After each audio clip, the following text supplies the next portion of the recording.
The examination of the nervous system consists of four components: the examination of the higher cerebral functions, examination of cranial nerves, examination of the upper limbs, and examination of the lower limbs. In this segment, we will introduce to you the techniques of examination of the cranial nerves. The examination of the olfactory nerve is not routinely done during the neurological examination. However, if the patient has anosmia or if the patient has signs to suggest abnormality of the olfactory nerve, it is then tested. I will now demonstrate the method of testing the olfactory nerve. Sarangi, can you close your eyes please? And can you occlude one nostril? Can you feel odor? Yes, Can you identify it? it's peppermint. Good. Can you close your eyes again? Occlude the other nostril. Can you feel this odor? Yes. Can you identify the odor? No, I can't. Right. So it is not important to identify the odor, but the patient should be able to identify a difference between the two odors. When testing for smell, do not use irritants such as ammonia, since it can stimulate the trigeminal nerve. Examination of the optic nerve consists of four components: examination of the visual acuity, examination of visual fields, examination of color vision, and examination of the optic fundi. In examination of the visual acuity, it is done by asking the patient to read the smallest line on a Snellen's chart while standing 6 meters away. At the bedside, pocket Snellen charts may be used. In doing so, it has to be held 2 meters away from the patient, and the patient is asked to read the smallest line possible. If the patient has difficulty of vision, one needs to exclude refractory error by asking the patient to read through a pinhole. This is the pocket Snellen chart. The Jaggers chart is a chart that is used to examine the patient's near vision, and this is held 30 centimeters away, and the patient is asked to read the smallest print possible. Would you like to read this? If children live with criticism, they learn to condemn. If children live with hostility, they learn to fight. That's good. Thank you. Examination of color vision is not routinely done in the neurological examination. When indicated, it should be done using the Ishihara charts. Visual field testing is most accurately done by perimetry. At the ward side, it is done by the confrontation technique. In the confrontation technique, one uses a white hat pin to map out the visual fields. The examiner must sit opposite the patient. It is important to be at the patient's eye level. Sarangi, can you close your right eye please? And the examiner must always maintain a constant distance. You can see this white hat pin. Yes. Right. Now close your right eye. With your left eye, look at my right eye. Do not look elsewhere. When you see the white ball, just tell me that you can see it. Can see. Can see. Look at my eye. Can see. Can see. Right. Now we will examine the other eye. Sarangi, close your left eye please. Right. With your right eye, keep looking at my eye and nowhere else. Tell me when you can see the white hat pin when it comes into your visual fields. Do you see it now? Can see. Can see. Keep looking at my eye. Can see. Can see. Good, thank you. The white hat pin is brought in from 4 directions.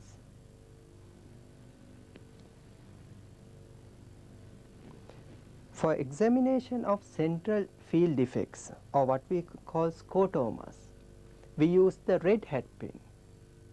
And in doing so, it is the same technique. Sarangi, can you close your right eye, please? Maintaining same distance, and one will try to map out the red, with the red hat pin, any visual field defects in the central field.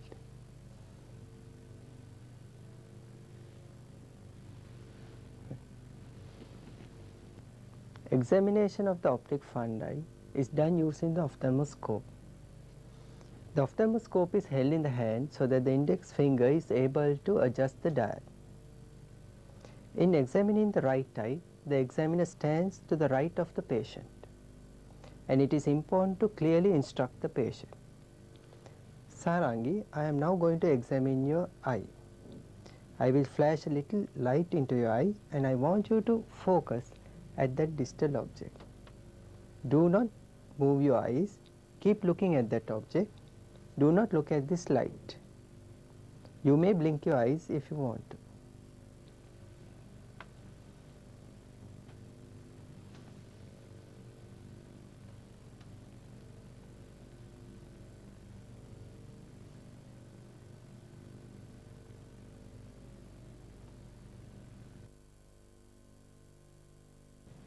When examining the patient's right eye, it is important to use the examiner's right eye and hold the ophthalmoscope in the right hand while standing to the right of the patient. In examining the left eye, the examiner must stand on the left side of the patient, hold the ophthalmoscope in his left hand, and examine using his left eye. Sarangi, look at that object.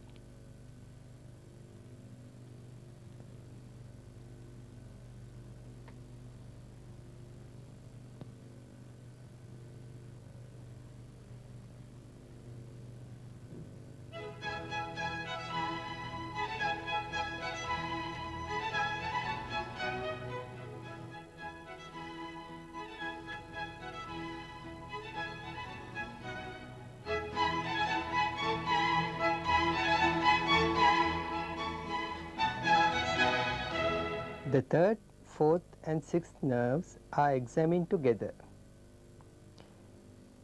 The first step is to inspect the patient's eyes for the presence of ptosis, proptosis and squint. One must note the size, shape and symmetry of the pupils. Examination of the ocular movements. The patient's head must be steadied. Sarangi, I want you to follow this object without turning your head. Move your eyes to look at the object and tell me if you see double.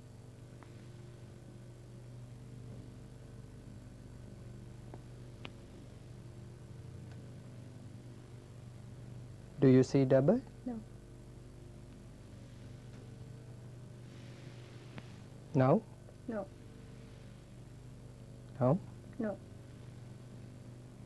It is important to move the object at a level above the patient's eye level so that the pupils and eyes can be clearly observed with the eyes widely open.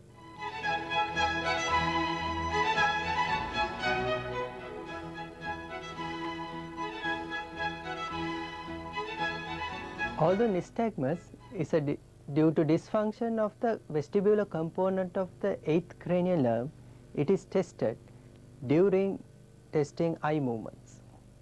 In doing so, it is important to realize that nystagmus beyond 30 degrees at the extremes could be normal. Therefore, nystagmus is noted at a point just at 30 degrees of the straight vision. And it is also important to note that nystagmus, there is a fast phase and a slow phase, and conventionally it is the fast phase that is given as the direction of the nystagmus. Examination of the third cranial nerve is not complete without examining the pupillary reflexes. These include the light reflex and the accommodation convergence reflex. The light reflex is best done in a room where the ambient light is low. The source of light from the torch should be brought onto the patient's eye from a side. The patient is asked to focus at an object in the distance. Sarangi, can you look at the distant object? Don't look at the light. The source of light is then brought from a side, and as the light is flashed onto the eye, one must note for the direct pupillary reflex and also the consensual reflex on the opposite eye. The opposite eye is tested in the same manner. The source of light is brought from the side, and both the direct and indirect light reflex is noted. The accommodation convergent reflex is done by asking the patient to first focus at a distant object. Sarangi, can you look at that distal object? While the examiner notes the size of the pupils. The patient is then asked to focus at the tip of the nose while holding the eyelids elevated so that the pupillary size can be noted. The pupils should constrict when the eyes converge in a normal person. Testing the fifth cranial nerve constitutes three components: the sensory, the motor component, and the reflexes. When testing sensation, one needs to test for pain, light touch, and temperature where relevant. Pain is tested using a toothpick and not a pin. It is important to map out the dermatomes as well as to compare both sides. Sarangi, close your eyes. Say yes when you feel the sensation. Do you feel? Yes. Say yes when you feel. Yes. Yes. Yes. Yes. Yes. Is there any difference between the two sides? No. The sensation of light touch is tested using cotton wool in the same technique that was demonstrated. Close your eyes again. Yes. Yes. Is there a difference? No. Yes. Yes. Yes. Yes. Is there any difference between No. both sides? Where relevant, temperature can be tested using tubes filled with either ice water and warm water using the same techniques. Close your eyes and tell me whether you feel warmth or cold. Cold. Cold. Cold. Cold. Cold. Cold. Is there any difference between both sides? No.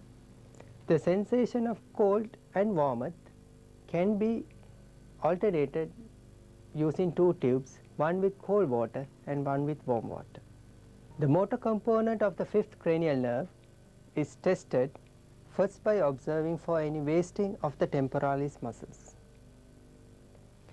Thereafter, each muscle is felt for. Sarangi, clench your jaw. Feel the temporalis muscle and then the masseter muscles. Thereafter, the patient is asked to open her jaw against resistance. Say ah, Sarang. Ah. Right. If the jaw deviates to one side, that is the side of pterygoid muscle weakness.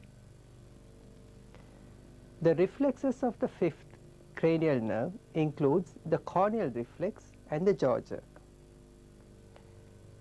The corneal reflex is done using a fresh bead of cotton wool. It is made into a cotton wisp. The patient is asked to look upwards and outwards.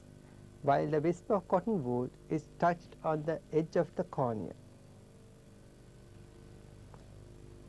And the other eye is examined in the same manner. It is important to touch the cornea and not the sclera, and also it is very important to ask the patient whether she felt the sensation of cotton wool. Did you feel this cotton wool touching your eye? Yes. Is there a difference between the two sides? No. The other reflex is the jaw jerk. This is done by asking the patient to close her eyes, half open her mouth and relax the jaw. Sarangi, close your eyes, half open your mouth, little bit more, relax, and one must tap the examiner taps his finger vertically downwards and observe the masseter for a contraction. We start examining the facial nerve by observing the patient for any facial asymmetry. One must note for any impaired blinking, symmetry of the nasolabial furrows, and general symmetry of the face. Thereafter, we ask the patient to perform certain actions so that we can test individual muscles. Sarangi, wrinkle your forehead. That's good. That tests the frontalis muscle. Close your eyes tightly and don't allow me to open them. This tests the orbicularis oculi. Blow your mouth now. This is to test the buccinator muscles. Say E, and that is the orbicularis oris, and also one can notice the symmetry of the nasolabial furrows. Now show me your below teeth. That shows the platysma muscle. The cochlear component of the eighth cranial nerve is tested by whispering into the patient's one ear while masking the other ear by rubbing the external auditory meatus and asking the patient to repeat what the examiner whispers. 25. 52. It is important to be out of the patient's visual field, otherwise she can lip read and tell what the examiner is saying. Once deafness is noted, it needs to be differentiated whether it's conductive deafness or perceptive deafness. This is done by using a tuning fork which is 256 Hertz, and there are two tests that we do. One is the Weber's test and the other the Rayner's test.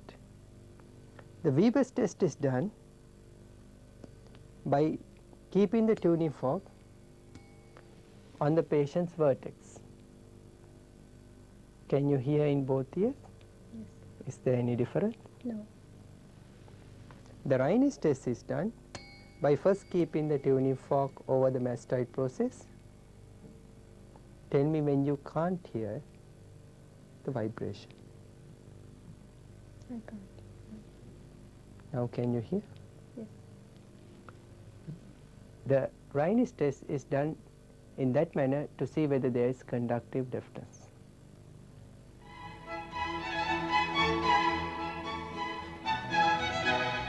The 9th and the 10th cranial nerve are tested together. Ask the patient to open the mouth and say "ah" while noting for any asymmetry of the palate and looking for any deviation of the uvula. Sarangi, open your mouth. Open well. Say "ah." Say "ah" again. Note any asymmetry of the palate and deviation of the uvula.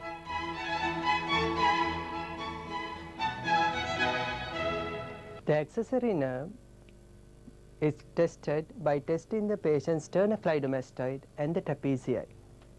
The sternocleidomastoid is tested by asking the patient to turn her head against resistance while feeling the sternocleidomastoid. Sarangi, turn your head. And one must feel the bulk and the strength of the sternocleidomastoid. Similarly, the opposite side is tested in the same manner. The trapeziae are tested by asking the patient to shrug her shoulders while the examiner tries to push it down. Shrug your shoulders again. That's good.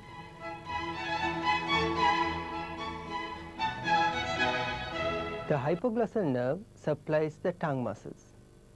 The hypoglossal nerve is therefore tested by examining the tongue. The tongue must first be examined while it is within the oral cavity to note for any fasciculations or wasting. Sarangi, open your mouth. While the tongue is in the floor of the mouth, the examiner must observe for any fasciculations or atrophy. Thereafter, the patient is asked to protrude the tongue. Sarangi, protrude your tongue. And one must note for any deviation of the tongue. Thereafter, the patient is asked to move the tongue in all directions. And one must note for any spasticity or limitation of movement. Thank you. Examination of the cranial nerves form a vital component of the examination of the nervous system, since it provides important localizing signs